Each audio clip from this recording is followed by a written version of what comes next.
آقا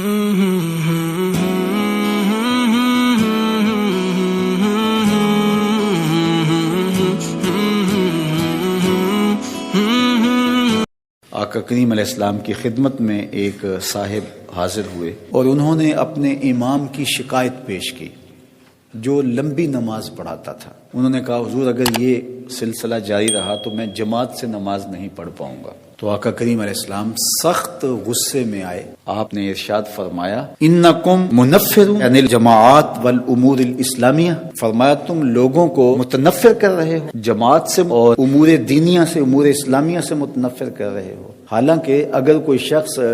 نماز میں قرات لمبی کرتا ہے تو وہ یہ جو عمل کر رہا ہے اللہ کی رضا جوئی کے لیے کر رہا ہے۔ نماز کے اندر قرات ہے، اللہ کا قرآن ہے، قرآن پڑھنا افضل ہے اور نماز میں پڑھنا اور افضل ہے۔ تو جو افضل ترین عبادت ہے اس کو بھی طول نہیں دے سکتے آپ،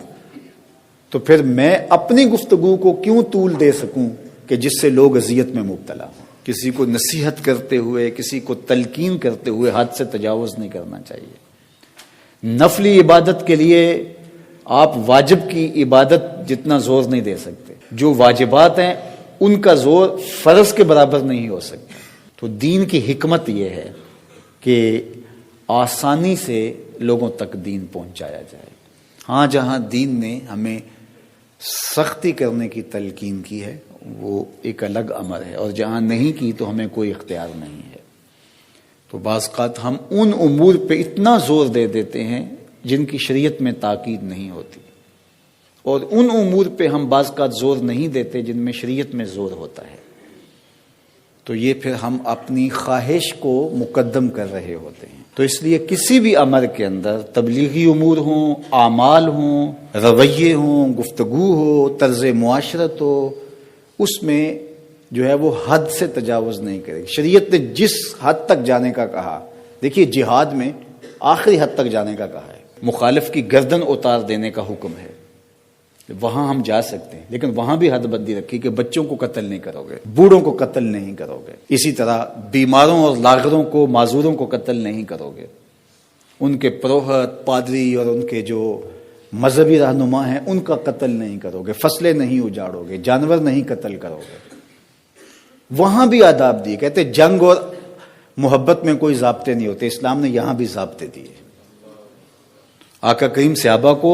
جنگوں پر روانہ کرتے ہوئے وصیت کیا کرتے تھے، پھر تمہارا بدترین دشمن ہی کیوں نہ ہو اور اس نے تمہارے لشکر کو نقصان بھی پہنچایا ہو، تمہارے بہت سارے لوگ شہید بھی کیے ہو، اور کتنا غصہ ہے اس کے اوپر، کہا ضرور قتل کرنا لیکن کسی کی شکل نہ بگاڑنا، یہ شکل تمہارے رب نے بنائی ہے، رب کی بنائی ہوئی شکل کو تم مسخ نہیں کر سکتے، جتنا بھی بدترین دشمن تمہارا کیوں نہ ہو، اگرچہ بھاولا کتا ہی کیوں نہ ہو، کئیوں کی جان لے چکا اور جدھر سے گزرتا ہے کاٹتا چلا جاتا ہے، اب لازم ہو گیا کہ اس کتے کو مار دیا جائے، تو اس کے پیچھے لٹھ لے کے دوڑے، بندوق لے کے دوڑے، خنجر لے کے دوڑے، اس کو مارنے لگے، پھر آواز آئی رحمت عالم صلی اللہ علیہ وآلہ وسلم کی، اس کتے کو مارنے لگے ہو، تمہیں غصہ بھی بڑا ہے، کتنی لاشیں پڑی ہوئی ہیں، لیکن میری آواز سنو، ایاکم والمثلہ ولو بالکلب العقور، اس کی شکل نہیں بگاڑنی، اگرچہ بھاولا کتا ہے لیکن اس کی شکل رب نے بنائی ہے۔ یہ ہمارا دین ہے، یہ اصل تصویر ہے دین کی۔ جب ہمارا دین یہ شکل دین کی پیش کر رہا ہے تو کیسے ہو سکتا ہے کہ ہم کسی کو ٹانگ سے گھسیٹ کر محض الزام پر